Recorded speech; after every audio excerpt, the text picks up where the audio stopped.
ក្រោយទទួលបានឯករាជ្យពីបារាំងជាផ្លូវការនៅថ្ងៃទី9 ខែវិច្ឆិកាឆ្នាំ1953សម្ដេចព្រះនរោត្តមសីហនុបានរៀបចំឲ្យមានការបោះឆ្នោតធ្វើប្រជាមតិជាទូទៅមួយនៅថ្ងៃទី7 ខែកុម្ភៈឆ្នាំ1955នៅក្នុងការបោះឆ្នោតនោះសម្ដេចព្រះនរោត្តមសីហនុបានទទួលការគាំទ្រយ៉ាងខ្លាំងពីប្រជារាស្ត្រចំពោះព្រះរាជបូជនីយកិច្ចទាមទារឯករាជ្យពីបារាំងក្រោយនោះបានបន្តិចព្រះអង្គក៏ទ្រង់សម្រេចព្រះទ័យដាក់រាជ្យថ្វាយព្រះបិតារបស់ព្រះអង្គវិញជាការបើកផ្លូវឲ្យព្រះអង្គចូលប្រឡូកក្នុងឆាកនយោបាយឲ្យបានពេញលេញព្រះអង្គទ្រង់ធ្វើដូច្នេះក៏ព្រោះតែរដ្ឋធម្មនុញ្ញនៃប្រទេសកម្ពុជាមិនអនុញ្ញាតឲ្យព្រះមហាក្សត្រសោយរាជ្យចូលប្រឡូកក្នុងឆាកនយោបាយទេបើតាមការអះអាងរបស់លោក Justin Caulfield នៅក្នុងឯកសាររបស់លោកដែលមានចំណងជើងថាខ្មែរក្រោកសម្ដេចព្រះនរោត្តមសីហនុទ្រង់បានធ្វើការសម្រេចព្រះទ័យថានឹងដាក់រាជ្យថ្វាយព្រះបិតានេះដោយមិនបានថ្វាយដំណឹងដល់ព្រះមាតានិងព្រះបិតាព្រះអង្គឲ្យបានទ្រង់ជ្រាបជាមុនឡើយនៅពេលដែលព្រះអង្គទ្រង់ប្រកាសដាក់រាជ្យថ្វាយព្រះនរោត្តមសុរាម្រិតដែលជាព្រះបិតារបស់ព្រះអង្គនៅថ្ងៃទី2 ខែមីនាឆ្នាំ1955នោះព្រះមាតាព្រះបិតារបស់ព្រះអង្គទ្រង់មានការភ្ញាក់ផ្អើលជាខ្លាំងនៅក្នុងសៀវភៅសង្គ្រាមរបស់ខ្ញុំជាមួយនឹង CIA ដែលជាព្រះរាជនិពន្ធផ្ទាល់របស់សម្ដេចព្រះនរោត្តមសីហនុព្រះអង្គទ្រង់បានសរសេរថានៅថ្ងៃទី2 ខែមីនាឆ្នាំ1955ព្រះអង្គទ្រង់បានផ្ញើកញ្ចប់មួយបិទជិតទៅកាន់ស្ថានីយ៍វិទ្យុជាតិហើយមានភ្ជាប់ព្រះរាជសារមួយថាឲ្យបើកកញ្ចប់នោះនៅវេលាថ្ងៃត្រង់ហើយឲ្យចាក់ផ្សាយខ្សែអត្ថដែលនៅក្នុងកញ្ចប់នោះក្នុងនីតិផ្សាយព័ត៌មាននៅពេលថ្ងៃត្រង់ព្រះអង្គទ្រង់មានបន្ទូលថាគឺនៅពេលនោះហើយដែលប្រជារាស្ត្រនិមឺនតូចធំព្រមទាំងសមាជិករាជវង្សានុវង្សផងបានដឹងនឹងទ្រង់ជ្រាបអំពីការដាក់រាជ្យរបស់ព្រះអង្គក្នុងពេលតែមួយតែម្ដងព្រះអង្គទ្រង់សរសេរថាព្រះអង្គទ្រង់សម្រេចព្រះទ័យដាក់រាជ្យនេះតែមួយអង្គឯងដោយមិនបានពិចារណាជាមួយអ្នកណាទាំងអស់មានមតិខ្លះយល់ថាការដាក់រាជ្យរបស់សម្ដេចព្រះនរោត្តមសីហនុគឺជាកលល្បិចនយោបាយមួយរបស់ព្រះអង្គជាបណ្ដោះអាសន្នតែប៉ុណ្ណោះនៅពេលដែលមានឱកាសល្អព្រះអង្គទ្រង់ទទួលយករាជ្យបល្ល័ង្កវិញជាពុំខានរីឯសម្ដេចព្រះនរោត្តមសីហនុផ្ទាល់ព្រះអង្គទ្រង់បដិសេធនៅទស្សនៈទាំងនេះហើយទ្រង់បានថ្លែងបញ្ជាក់តបទៅវិញថាព្រះអង្គនឹងទ្រង់មិនទទួលសោយរាជ្យសម្បត្តិឡើងវិញទេទោះស្ថិតក្នុងកលៈទេសៈណាក៏ដោយព្រះអង្គទ្រង់បានធ្វើការសន្យានៅចំពោះមុខប្រជាជាតិចំពោះមុខប្រវត្តិសាស្ត្រចំពោះមុខព្រះពុទ្ធសាសនានិងចំពោះមុខពិភពលោកថាព្រះអង្គនឹងមិនឡើងសោយរាជ្យសម្បត្តិវិញទេទោះជាយ៉ាងណាក៏ដោយ38ឆ្នាំក្រោយមកសម្ដេចព្រះនរោត្តមសីហនុក៏ទ្រង់ទទួលយល់ព្រមឡើងគ្រងរាជ្យសម្បត្តិជាថ្មីវិញនៅថ្ងៃទី23 ខែកញ្ញាឆ្នាំ1993តាមការអនុម័តរបស់សភាជាតិដែលកើតឡើងក្រោយការបោះឆ្នោតជាសកលដែលមានការគាំទ្រពីអង្គការសហប្រជាជាតិដំណើរការសម្រេចប្រគល់រាជ្យសម្បត្តិថ្វាយសម្ដេចព្រះនរោត្តមសីហនុវិញនៅឆ្នាំ1993នេះធ្វើឡើងអស់រយៈពេលជាច្រើនថ្ងៃនៅក្នុងសម័យប្រជុំនៃអង្គសភាជាតិដែលមានសមាជិកសភាចំនួន113នាក់ក្នុងចំណោម120នាក់បោះឆ្នោតសម្រេចគឺមិនមែនធ្វើឡើងតែមួយអង្គឯងដោយការដែលព្រះអង្គសម្រេចព្រះទ័យដាក់រាជ្យនៅថ្ងៃទី2 ខែមីនាឆ្នាំ1955នោះទេដាក់រាជ្យមិនបានមួយខែស្រួលបួលផងសម្ដេចព្រះនរោត្តមសីហនុទ្រង់បានប្រកាសបង្កើតគណៈបកនយោបាយមួយដើម្បីចូលរួមប្រកួតប្រជែងក្នុងការបោះឆ្នោតដែលគ្រោងនឹងធ្វើឡើងនៅខែកញ្ញាព្រះអង្គទ្រង់ដាក់ឈ្មោះគណៈបកនោះថាគណៈបកសង្គមរាស្ត្រនិយមក្រោយពេលដែលសម្ដេចព្រះនរោត្តមសីហនុប្រកាសដាក់រាជ្យនៅថ្ងៃទី2 ខែមីនាឆ្នាំ1955ព្រះអង្គទទួលគោរមងារថាសម្ដេចឧបយុវរាជគឺក្សត្រាដែលធ្លាប់ឡើងគ្រងរាជ្យបានប្រមាណមួយខែក្រោយមកព្រះអង្គក៏ទ្រង់បានបង្កើតគណៈបកមួយដើម្បីចូលរួមប្រកួតប្រជែងក្នុងការបោះឆ្នោតដែលគ្រោងនឹងធ្វើឡើងនៅខែកញ្ញាព្រះអង្គទ្រង់ប្រទាននាមដល់គណៈបកនោះថាគណៈបកសង្គមរាស្ត្រនិយមគណៈបកសង្គមរាស្ត្រនិយមរបស់សម្ដេចឧបយុវរាជនរោត្តមសីហនុបានប្រម៉ែប្រមូលអ្នកនយោបាយពីគ្រប់គណៈបកដទៃឲ្យមកចូលរួមយ៉ាងកុះករ បណ្ឌិតសាស្ត្រាចារ្យប្រវត្តិសាស្ត្រខ្មែរ David Chandler បានសរសេរថាក្រោយពីបង្កើតគណៈបកសង្គមរាស្ត្រនិយមហើយបានមួយរយៈតូចសម្ដេចព្រះនរោត្តមសីហនុទ្រង់បានយាងចេញពីប្រទេសទៅកាន់ក្រុងបានឌុងប្រទេសឥណ្ឌូនេស៊ីដើម្បីចូលរួមចលនាមិនចូលបកសម្ព័ន្ធក្នុងព្រះរាជអវត្តមានរបស់សម្ដេចព្រះនរោត្តមសីហនុមន្ត្រីរាជការនៅក្នុងប្រទេសត្រូវបានគេបញ្ចុះបញ្ចូលអូសទាញឲ្យចូលជាសមាជិកនៃគណៈបកនេះមុននឹងបានចូលរួមជាសមាជិកគណៈបកសង្គមរាស្ត្រនិយមអ្នកសុំចូលត្រូវលះបង់សមាជិកភាពចាស់របស់ខ្លួនជាមួយគណៈបកនយោបាយដទៃទៀតឲ្យបានជ្រះស្រឡះជាមុនសិនត្រង់ចំណុចនេះលោកសាស្ត្រាចារ្យ David Chandler បានធ្វើការកត់សម្គាល់ថាគឺជាល្បិចកលបំផ្លិចបំផ្លាញឬបំបែកកម្លាំងគណៈបកនយោបាយនានារបស់គណៈបកសង្គមរាស្ត្រនិយមមិនគ្រាន់តែសមាជិកសាមញ្ញនៃគណៈបកនយោបាយផ្សេងទេដែលត្រូវគេអូសទាញឲ្យលះបង់គណៈបកចាស់ហើយឲ្យមកចូលរួមជាមួយគណៈបកសង្គមរាស្ត្រនិយមសូម្បីតែមេដឹកនាំធំនៃគណៈបកទាំងនោះក៏បានដោះខ្លួនចេញពីគណៈបកចាស់ហើយចូលរួមជាមួយនឹងគណៈបកសង្គមរាស្ត្រនិយមដែរព្រះអង្គម្ចាស់នរោត្តម នរិន្ទដេតព្រះប្រធាននៃគណៈបកសេរីភាពជាដើម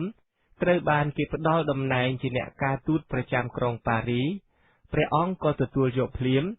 ហើយចាកចោលគណៈបករបស់ព្រះអង្គឲ្យនៅរប៉ាត់រប៉ាយគ្មានមេកើយគណៈបកនយោបាយផ្សេងមួយចំនួនទៀតក៏បានរំលាយខ្លួនហើយចុះចូលជាមួយគណៈបកសង្គមរាស្ត្រនិយមដែរមានតែគណៈបកពីរទេគឺគណៈបកប្រជាធិបតេយ្យនិងគណៈបកប្រជាជនដែលមិនបានចូលរួមក្នុងគណៈបកសង្គមរាស្ត្រនិយមសម្ដេចឧបយុវរាជនរោត្តមសីហនុទ្រង់មានព្រះបន្ទូលថាគណៈបកសង្គមរាស្ត្រនិយមរបស់ព្រះអង្គមិនមែនជាគណៈបកនយោបាយទេក៏ប៉ុន្តែជាអង្គការជាតិមួយដែលបើកឱកាសឲ្យមនុស្សពីគ្រប់និន្នាការនយោបាយគ្រប់គណៈបកទាំងអស់អាចចូលរួមបានតែទោះជាយ៉ាងណាក៏ដោយប្រវត្តិវិទូមួយចំនួនចាត់ទុកថាគណៈបកសង្គមរាស្ត្រនិយមជាគណៈបកនយោបាយមួយដែលបង្កើតឡើងដើម្បីផ្ដួលរំលំឬបន្ថយឥទ្ធិពលរបស់គណៈបកនយោបាយដទៃទៀតក្នុងប្រទេសក្នុងគោលបំណងឡើងកាន់អំណាចផ្ដាច់មុខតែឯងតែប៉ុណ្ណោះពេលដែលសម្ដេចឧបយុវរាជនរោត្តមសីហនុយាងត្រឡប់មកពីក្រុងបានឌុងវិញបកសង្គមរាស្ត្រនិយមរបស់ព្រះអង្គជ្រើសរើសបានសមាជិកយ៉ាងច្រើនទៅហើយកាលបរិច្ឆេទនៃការបោះឆ្នោតជ្រើសរើសសភាជាតិក៏ត្រូវបានកំណត់ពេលថានឹងធ្វើឡើងនៅខែកញ្ញាឆ្នាំ1955នោះដែរមកទល់នឹងពេលនេះបកសង្គមរាស្ត្រនិយមមានដៃគូប្រឆាំងសំខាន់តែពីរគត់គឺគណៈបកប្រជាធិបតេយ្យដែលនៅមានប្រជាប្រិយភាពច្រើនគួរសមនិងគណៈបកប្រជាជនតែប៉ុណ្ណោះដើម្បីត្រៀមខ្លួនចូលរួមក្នុងការបោះឆ្នោតនេះសម្ដេចឧបយុវរាជនរោត្តមសីហនុទ្រង់បានតែងតាំងលោកដាបឈួន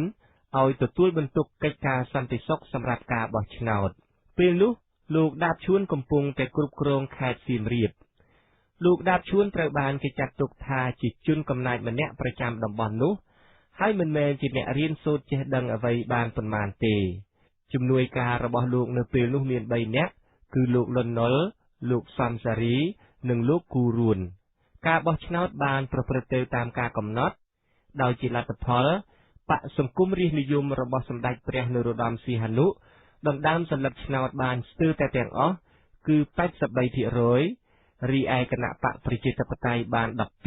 12% និងគណៈបកប្រជាជនបាន 4% ក្រោយដែលសម្ដេចឧបយុវរាជនរោត្តមសីហនុបង្កើតគណៈបកសង្គមរាស្ត្រនិយមបន្ទាប់ពីព្រះអង្គបានដាក់រាជ្យនៅឆ្នាំ1955មកការបោះឆ្នោតជ្រើសរើសសភាជាតិក៏ត្រូវបានរៀបចំឡើងនៅខែកញ្ញានៃឆ្នាំដដែលនោះសភាជាតិត្រូវបានសម្ដេចព្រះនរោត្តមសីហនុរំលាយចោលតាំងពីឆ្នាំ1952ម្លេះនៅក្នុងការបោះឆ្នោតសភាជាតិលើកនេះ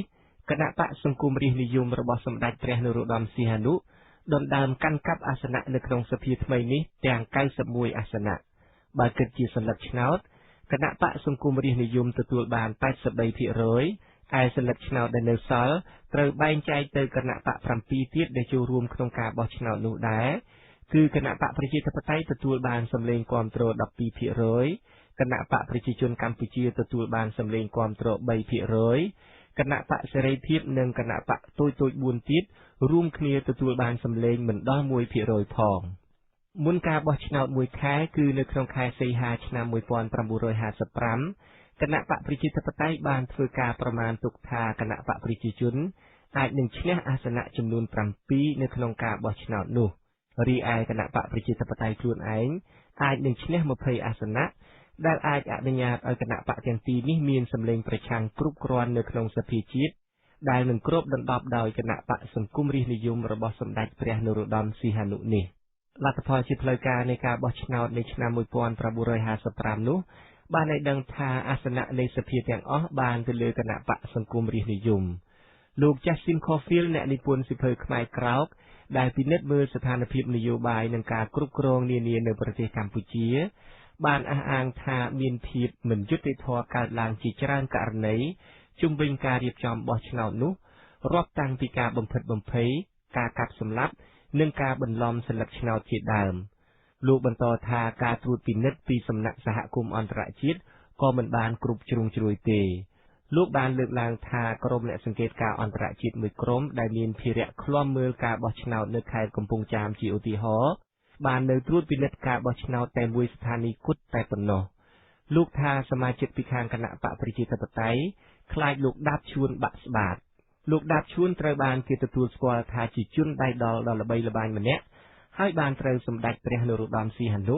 ទ្រង់តែងតាំងឲ្យទទួលបន្ទុកកិច្ចការសន្តិសុខក្នុងពេលបោះឆ្នោតនៅឆ្នាំ 1955 នោះការសម្លាប់ជីវិតសកម្មជននយោបាយឬក៏បេក្ខជននៃគណៈបកនយោបាយផ្សេងៗក្រៅពីគណៈបកសង្គមរាស្ត្រនិយមបានកើតឡើងជាហូរហែលោក Justin Caulfield បានលើកជាឧទាហរណ៍មួយថាបេក្ខជនឈរឈ្មោះនៅខេត្តសៀមរាបម្នាក់ឈ្មោះតូលឹមត្រគុណបានទទួលសិលឹកឆ្នោតច្រើនជាងបេក្ខជននៃគណៈបកណានាទាំងអស់ប្រចាំមណ្ឌលសៀមរាបនោះក៏ប៉ុន្តែដោយគាត់មិនមែនជាបេក្ខជនរបស់គណៈបកសង្គមរាស្ត្រនិយមលោកថាសម្ដេចព្រះនរោត្តមសីហនុបានបញ្ជាឲ្យទាហានបាញ់សម្លាប់គាត់នោះចោលទាំងចំហលោកសាស្ត្រាចារ្យ Milton Osborne ម្ចាស់ស្នាដៃនៃសៀវភៅមួយអំពីសម្ដេចព្រះនរោត្តមសីហនុដែលមានចំណងជើងថាសីហនុក្សត្រានៃពន្លឺក្សត្រានៃភាពអន្តកាលក៏បានអះអាងថាការបោះឆ្នោតនៅឆ្នាំ 1955 នោះពោរពេញទៅដោយភាពពុករលួយនិងអំពើហិង្សាដែលបង្កឡើងដោយអ្នកគាំទ្រគណៈបកសង្គមរាស្ត្រនិយមលោកបានលើកឡើងថានៅមុនការបោះឆ្នោតប៉ុន្មានថ្ងៃក្រុមអ្នកគាំទ្រគណៈបកសង្គមរាស្ត្រនិយមដែលដឹកនាំដោយលោកសំសារីបានទៅអុកឡុកពិធីមួយរៀបចំឡើងដោយគណៈបកប្រជាធិបតេយ្យអ្នកគាំទ្រគណៈបកប្រជាធិបតេយ្យម្នាក់ត្រូវគេសម្លាប់ហើយគ្រូបង្រៀនម្នាក់ទៀតឈ្មោះកេងវណ្ណស័ក្តិត្រូវគេចាប់ដាក់គុកនៅថ្ងៃទី3ខែមេសាឆ្នាំ 1960 ព្រះមហាក្សត្រនរោត្តមសុរាម្រិតទ្រង់សោយទីវង្គតបន្ទាប់ពីបានឡើងគ្រងរាជបន្តពីបុត្រារបស់ព្រះអង្គសម្ដេចនរោត្តមសីហនុអស់រយៈពេល5ឆ្នាំមកលោក Justin Caulfield អ្នកនិពន្ធសៀវភៅខ្មែរក្រោកបានអះអាងថារយៈពេល5ឆ្នាំនៃការសោយរាជ្យរបស់ព្រះបាទសុរាម្រិតព្រះអង្គទ្រង់បានចែកដាច់រវាងកិច្ចការរាជសម្បត្តិនិងការងារនយោបាយហើយប្រការនេះព្រះអង្គទ្រង់បានលើកស្ទួយកិត្តិនាមនៃរាជបល្ល័ង្កខ្មែរលោកបន្តថាក៏ប៉ុន្តែរាជបល្ល័ង្កនេះបាននៅគង់វង្សតែ10ឆ្នាំក្រោយនោះតែប៉ុណ្ណោះពលគឺនៅខែមីនាឆ្នាំ 1970 សេនាប្រមុខលន់ នល់ដែលជាមនុស្សជំនិតម្នាក់របស់សម្ដេចព្រះនរោត្តមសីហនុបានធ្វើរដ្ឋប្រហាររំលាយរាជបល្ល័ង្កខ្មែរចោលហើយបង្កើតសាធារណរដ្ឋនិយមមួយជំនួសវិញគឺលោកលន់ នល់នេះហើយដែលសម្ដេចព្រះនរោត្តមសីហនុទ្រង់បានតែងតាំងឲ្យដឹកនាំក្រុមប្រឹក្សារាជសម្បត្តិដើម្បីជ្រើសរើសព្រះមហាក្សត្រឲ្យឡើងគ្រងរាជបន្តក្រោយពេលដែលព្រះបិតារបស់ព្រះអង្គទ្រង់ចូលទីវង្គតទៅក៏ប៉ុន្តែលោកលន់ នល់ប្រកែកមិនព្រមទទួលយកតួនាទីនោះទេរដ្ឋធម្មនុញ្ញនៃប្រទេសកម្ពុជាអនុញ្ញាតឲ្យក្សត្រាអង្គណាមួយដែលជាប់ជាសាច់សាលោហិតរបស់ព្រះអង្គឌួងអាចឡើងគ្រងរាជបានពលគឺក្សត្រាអង្គណាដែលជាប់ខ្សែស្រឡាយជាមួយព្រះបាទនរោត្តមនិងព្រះបាទស៊ីសុវត្ថិដែលជាបុត្រារបស់ព្រះបាទអង្គឌួងនោះឯងដំបូងឡើយមានដំណឹងថារាជសម្បត្តិនឹងត្រូវប្រគល់ថ្វាយបុត្រាច្បងរបស់សម្ដេចព្រះនរោត្តមសីហនុគឺព្រះអង្គម្ចាស់យុវនាថក៏ប៉ុន្តែទីបំផុត មានការសម្រេចថាទុករាជបល្ល័ង្កឲ្យនៅទំនេរវិញតែថ្វាយអំណាចជានិមិត្តរូបដល់ព្រះមហាក្សត្រីព្រះស៊ីសវត្តកុសុមនារីរតន៍ដែលជាព្រះមាតារបស់សម្ដេចព្រះនរោត្តមសីហនុជាតំណាងព្រះរាជបល្ល័ង្កនៃប្រទេសកម្ពុជាលោក Justin Cofield បានសរសេរថាធ្វើបែបនេះគឺដើម្បីអនុញ្ញាតឲ្យសម្ដេចព្រះនរោត្តមសីហនុទ្រង់អាចក្តោបក្តាប់អំណាចមែនទែនដោយព្រះអង្គឯងផ្ទាល់នៅក្នុងដំណាក់កាលនោះគេបានចាត់ឲ្យមានការបោះឆ្នោតប្រជាមតិមួយដើម្បីជាសក្ខីភាពបញ្ជាក់ថាតើប្រជារាស្ត្រពេញចិត្តនរណាឲ្យឡើងកាន់អំណាចភារៈរៀបចំប្រជាមតិនេះបានធ្លាក់ទៅលើលោក Chuck Hale ដែលជាប្រធានរដ្ឋស្ដីទីសន្លឹកឆ្នោតសម្រាប់ការបោះឆ្នោតប្រជាមតិនេះមានជម្រើស4គឺជម្រើសទី1គឺជាព្រះឆាយាល័ក្ខណ៍ឬរូបថតរបស់សម្ដេចព្រះនរោត្តមសីហនុសម្រាប់ជាការជ្រើសរើសព្រះអង្គ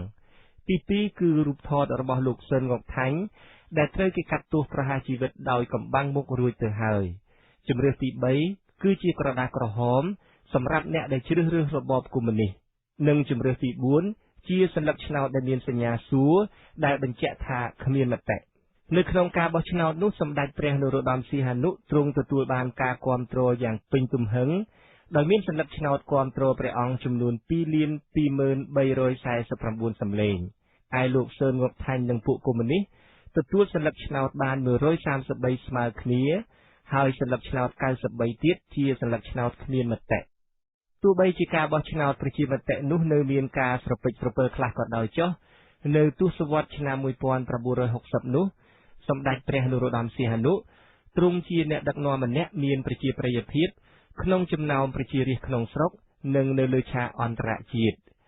ក្រោយដែលព្រះអង្គទ្រង់បានជាប់ឆ្នោតនៅឆ្នាំ1955រហូតដល់ពេលដែលព្រះបិតារបស់ព្រះអង្គទ្រង់សោយទីវង្គតនៅឆ្នាំ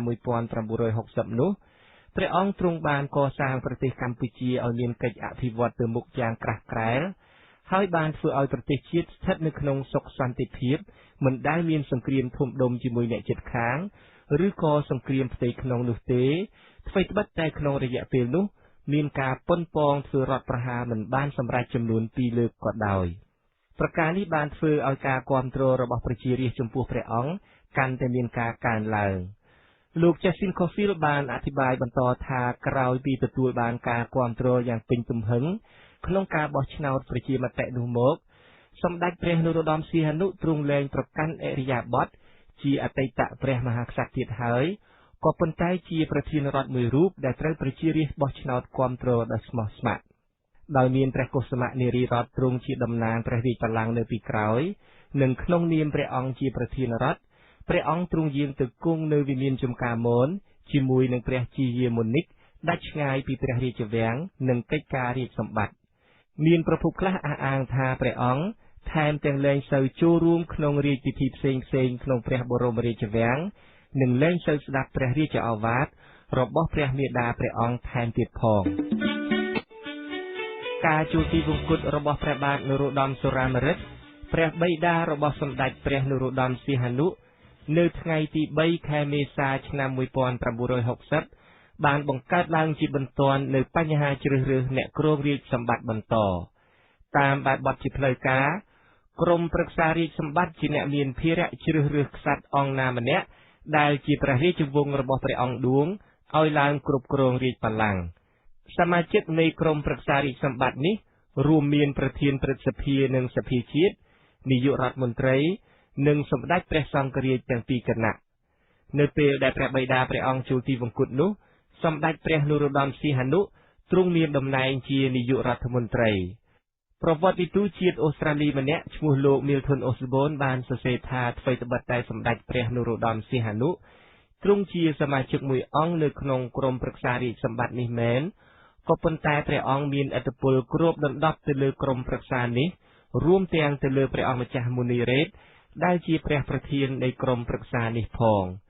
លោកបន្តថាទោះបីជាសមាជិកដទៃណាម្នាក់នៅក្នុងក្រុមប្រឹក្សារាជសម្បត្តិនេះ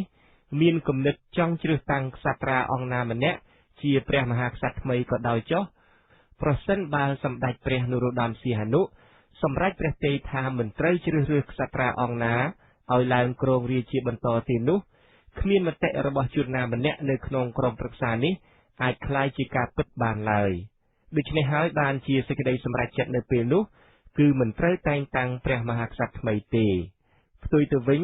សេចក្តីព្រាងច្បាប់មួយបានត្រូវគេបង្កើតឡើងហើយបញ្ជូនទៅសភាជាបន្ទាន់ដើម្បីបង្កើតក្រុមប្រឹក្សាមួយដែលគេឲ្យឈ្មោះថាក្រុមប្រឹក្សារាជានុសិទ្ធិក្រុមប្រឹក្សារាជានុសិទ្ធិនេះមិនមានអំណាចប្រតិបត្តិទេក៏ប៉ុន្តែអាចតំណាងរាជបល្ល័ង្កខ្មែរបាននៅថ្ងៃទី7ខែមេសាក្រោយការចូលទីវង្គតរបស់ព្រះបាទសុរាម្រិតបាន3ថ្ងៃសម្ដេចព្រះនរោត្តមសីហនុទ្រង់បានធ្វើសេចក្តីថ្លែងការណ៍ជាសាធារណៈមួយដល់ប្រជារាស្ត្រខ្មែរព្រះអង្គទ្រង់បានបង្ហាញឡើងនូវការមិនចុះសម្រុងនឹងចំនួនទាំងឡាយក្នុងចំណោមរាជវង្សានុវង្សដែលកើតឡើងដោយការច្រណែននិងការប្រកួតប្រជែងដណ្ដើមអំណាចគ្នានិងដែលជាប្រពៃណីរបស់រាជវង្សខ្មែរតាំងពីពាក់កណ្ដាលសតវត្សទី19មកម្លេះនោះនៅក្នុងសេចក្តីថ្លែងការណ៍នោះសម្ដេចព្រះនរោត្តមសីហនុទ្រង់មិនបានបញ្ចេញឈ្មោះបុត្រាអង្គណាមួយរបស់ព្រះអង្គសម្រាប់ជាបេក្ខជនព្រះមហាក្សត្រថ្មីទេត្បិតបុត្រាទាំងនោះនៅមានវ័យក្មេងនិងមិនមានបទពិសោធន៍គ្រប់គ្រាន់ផងមិនត្រឹមតែប៉ុណ្ណោះទេលោកសាស្ត្រាចារ្យ Milton Osborne បានអះអាងថាសម្ដេចព្រះនរោត្តមសីហនុទ្រង់មានព្រះបន្ទូលបន្ទាបបន្ថោកបុត្រាបុត្រីរបស់ព្រះអង្គផងជាពិសេសដៅទៅលើបុត្រាច្បងគឺព្រះអង្គម្ចាស់នរោត្តមរណរិទ្ធដែលព្រះអង្គទ្រង់មានព្រះបន្ទូលថាគ្មានចេះធ្វើអ្វីកើតក្រៅតែពីចេះបើកឡានលឿននិងវារឹកក្រអឺតក្រទមដាក់ប៉ូលីសតែប៉ុណ្ណោះទោះបីជាសម្ដេចព្រះនរោត្តមសីហនុទ្រង់មិនទាន់រកបាននូវរូបមន្តដ៏ល្អប្រសើរណាមួយក្នុងការអនុញ្ញាតឲ្យមានព្រះមហាក្សត្រឡើងគ្រងរាជបន្តផងនិងរក្សាអំណាចទុកក្នុងព្រះហស្ថព្រះអង្គផងក៏ការបង្កើតក្រុមប្រឹក្សារាជានុសិទ្ធិនេះគ្រាន់តែជាដំណោះស្រាយបណ្ដោះអាសន្នតែប៉ុណ្ណោះដំណោះស្រាយយូរអង្វែងចាំបាច់ត្រូវមានក្សត្រអង្គណាម្នាក់ឡើងគ្រប់គ្រងរាជបល្ល័ង្កក៏ប៉ុន្តែលោកសាស្ត្រាចារ្យ Milton Osborne បានអះអាងថាសម្ដេចព្រះនរោត្តមសីហនុទ្រង់មិនទុកព្រះទ័យលើសមាជិកនៃរាជវង្សណាម្នាក់ឡើយសូម្បីតែព្រះមាតាកុសុមនារីរតន៍ក៏ព្រះអង្គទ្រង់មិនទុកព្រះទ័យក្នុងការឡើងគ្រងរាជនេះដែរព្រោះខ្លាចរបូតអំណាចពីព្រះហស្ថរបស់ព្រះអង្គនៅពេលដែលព្រះអង្គទ្រង់សម្រេចព្រះទ័យដាច់ណាត់ថានឹងមិនអនុញ្ញាតឲ្យមានអ្នកស្នងរាជបន្តហើយនោះព្រះអង្គទ្រង់ចាប់ផ្ដើមរិះរកបង្កើតតំណែងណាមួយសម្រាប់ព្រះអង្គដើម្បីអនុញ្ញាតឲ្យព្រះអង្គអាចគ្រប់គ្រងរាជបល្ល័ង្កក្នុងនីតិជាប្រមុខរដ្ឋអាស្រ័យរដ្ឋធម្មនុញ្ញផងនិងក្នុងពេលជាមួយគ្នានោះក្តោបក្តាប់អំណាចខាងនយោបាយសំខាន់ផងលោក Milton Osborne បានសរសេរថាដើម្បីសម្រេចគោលបំណងនេះជាដំបូងសម្ដេចព្រះនរោត្តមសីហនុទ្រង់លាលែងចេញពីតំណែងនាយករដ្ឋមន្ត្រីបន្ទាប់មកទៀតព្រះអង្គទ្រង់ចាត់ឲ្យមានការបោះឆ្នោតប្រជាមតិដែលបានប្រព្រឹត្តទៅនៅថ្ងៃទី5ខែមិថុនាលទ្ធផលជាផ្លូវការចុងក្រោយនៃការបោះឆ្នោតប្រជាមតិនោះបានឲ្យដឹងថាព្រះនរោត្តមសីហនុទទួលបានសម្លេងគាំទ្រ 99.98% គឺដោយសារលទ្ធផលនៃការបោះឆ្នោតបង្ហាញថាប្រជារាស្ត្រខ្មែរគាំទ្រព្រះអង្គយ៉ាងលើសលប់នេះហើយទើបជាបានបង្កើតឡើងនៅតំណែងថ្មីមួយថ្វាយព្រះអង្គគឺតំណែងព្រះប្រមុខរដ្ឋសភាជាតិបានកោះប្រជុំជាបន្ទាន់នៅថ្ងៃទី12ខែមិថុនាបន្ទាប់ពីការប្រកាសលទ្ធផលនៃការបោះឆ្នោតប្រជាមតិបាន4ថ្ងៃដើម្បីកែប្រែរដ្ឋធម្មនុញ្ញមាត្រាទី122អនុញ្ញាតឲ្យមានការតែងតាំងប្រមុខរដ្ឋតាមការបោះឆ្នោតចង់បានរបស់ប្រជាជាតិ